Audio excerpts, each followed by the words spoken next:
Carlos Alcaraz announces an unexpected signing. The Mercian continues to add members to his coaching staff to face 2025 with the highest possible guarantees. Carlos Alcaraz has once again repeated the same operation he did with Ferrero and Samu Lopez, but this time with his physiotherapists. The Spanish tennis player has just added another member to his coaching staff to distribute responsibilities or workload, depending on how you look at it. Specifically, Juanjo Moreno will be replaced in some tournaments by Fran Rubio, a close acquaintance of the Spanish player, who, according to Eurosport, will join the team fully and take on Moreno's role in several weeks of competition. Meanwhile, the player from El Palmar is competing in Rotterdam without Juan Carlos Ferrero, something that does not worry him at all. It doesn't matter. Obviously, I love spending time with Juan Carlos, but Samu is also a great coach whom I trust 100%. I trained with Juanqui at home, and he knows me perfectly. Samu also knows me, I trust him 100%, so nothing changes. Regarding his first opponent, whom he barely managed to overcome, he was clear: I knew I was going to have tough moments because the first round of a new tournament is never easy. I think Botic, with the entire crowd on his side, was going to show a very good level of tennis. I was convinced of that. I'm happy to have gotten through such a tough match, to have the chance to keep improving in the next round. My first time in Rotterdam is special, so I'm very happy with what I achieved today. With this first victory, he has avenged his loss to Botic van de Zandschulp. I think he is a very complete player. He's very fast, has great shots, and is physically strong. He's very dangerous.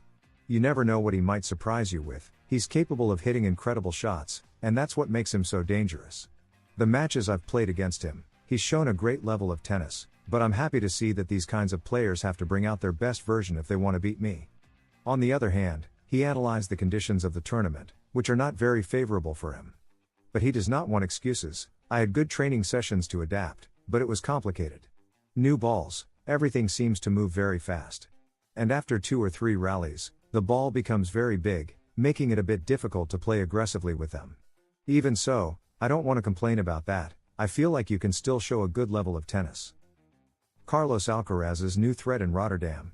After taking revenge on Botic van de Zandschulp, Carlos Alcaraz already has his sights set on his next challenge in the tournament.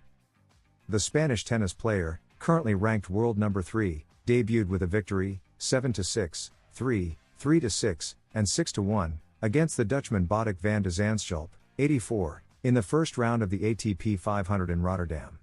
He will now face the winner of the match between Canadian Felix Auger-Aliassime and Italian Andrea Vavasori in the round of 16. Alcaraz has now secured his third victory over van de Zandschulp in their head-to-head, 3-1, despite the Dutch player eliminating him in the second round of the last US Open in straight sets, 6-1, 7-5, 6-4. However, the one who could take the title away from him is Holger Rune, who is determined to make a strong statement in 2025.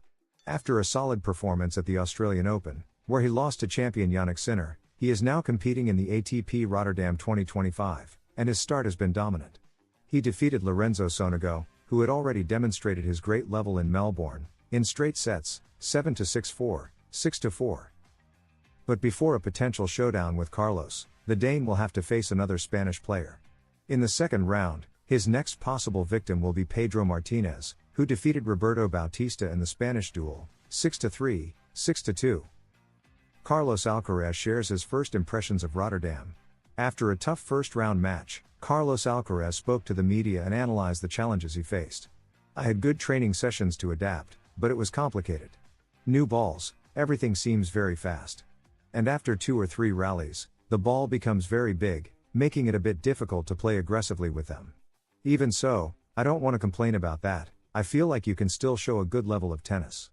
In this regard, he openly criticized these conditions. I think last year there were many injuries. Many players suffered elbow or shoulder injuries. They need to change something. I know they will. Every week, practically every week, we have different balls, different conditions, so it's hard to adapt. But we are here to give our best. I haven't had any physical issues because of it so far. I work every day to stay in shape, and right now, I feel good. And the cold is getting better little by little, laughs. Carlos Alcaraz gets a scare in his revenge against van de Zandschulp. The Spanish tennis player struggles in his Rotterdam debut but manages to recover and advance to the round of 16. Carlos Alcaraz played his first match at the ATP 500 in Rotterdam on Tuesday, February 4, marking his return to the courts after another setback at the Australian Open. The Spaniard had to overcome several challenges in this difficult debut, facing one of his recent conquerors and competing in an indoor tournament, one of his main difficulties. Despite these obstacles, along with the cold he has been suffering from, which forced him to play with one of his now iconic nose strips, the world number 3 managed to defeat Botic van de Zandschulp. The Mercian secured victory in his tournament debut with a final score of 7-6, 3, 3-6, and 6-1, avenging his previous loss to the Dutchman at the US Open.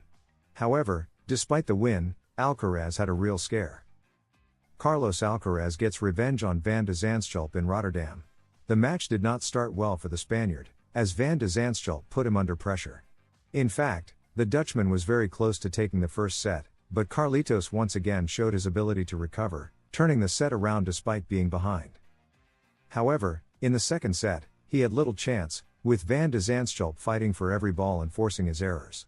But in the third set, everything changed. Carlos stepped up, produced some spectacular points, and ultimately ended the Dutchman's hopes, who paid the price for the physically demanding match. Thus, the Mercian overcomes a very tough first match and advances to the round of 16 in Rotterdam. He still does not know his next opponent, but he is determined to keep progressing and claim his first title of the season. Carlos Alcaraz raises concerns. The Spanish tennis player managed to overcome a tough start, showing resilience by coming back from a 2-4 deficit in the first set to prevent the Dutchman from taking the lead. Alcaraz, known for his fighting spirit and ability to turn matches around, once again demonstrated why he is one of the most dangerous players on the circuit when facing adversity. Despite the challenge posed by Van de Zandschulp, the Spaniard found a way to claw his way back into the match and take the opening set in a tiebreak. However, the second set told a different story. Unlike his usual aggressive and dominant style, Alcaraz struggled to impose his game. Van de Zandschulp capitalized on this dip in form, forcing errors and dictating the pace of the rallies. The Dutchman played with great confidence, securing the second set and putting the match back on equal footing. For a moment, it seemed as though Alcaraz might be in trouble, with his level of play fluctuating and his opponent growing in confidence. Despite these struggles, the world number 3 regrouped and showed his champion mentality in the deciding set. He raised his level significantly, taking control of the match with a much more authoritative performance. His powerful ground strokes, intelligent shot selection, and improved movement allowed him to dismantle Van de Zandschulp's resistance, eventually closing out the match with a commanding 6-1 third set. Even so, his inconsistent performance in the opening rounds raises some questions about his current form and whether he will be able to maintain the level required to win the title in Rotterdam. Alcaraz overcomes his cold. In addition to facing a tough opponent in Van de Zandschulp, Alcaraz had to battle physical discomfort, as he continues to recover from a lingering cold that has affected him since his time in Australia. The young Spaniard has been seen wearing one of his now iconic nasal strips, which he often uses to improve his breathing when dealing with congestion or minor respiratory issues. Despite not being at 100% physically, Alcaraz showed his characteristic fighting spirit, pushing through the discomfort to secure an important victory in his first indoor tournament of the season. Playing in an enclosed environment with different conditions than outdoor courts can be challenging, especially when dealing with fatigue and respiratory issues. However, Alcaraz refused to use his illness as an excuse, focusing instead on finding ways to adapt to the circumstances. After the match, he admitted that the cold had been a factor but assured the media that he is feeling better every day. "I've been recovering little by little. It's not easy to compete when you're not feeling your best, but I try to give my all in every match. The good thing is that I'm feeling stronger, and I think in the next few days, I will be back to 100%, he stated with a smile. With his first match in Rotterdam behind him, Alcaraz now has time to rest and continue his recovery before his next challenge. Although his performance raised some concerns, there is no doubt that he remains one of the strongest contenders for the title, provided he can maintain his physical and mental sharpness as the tournament progresses.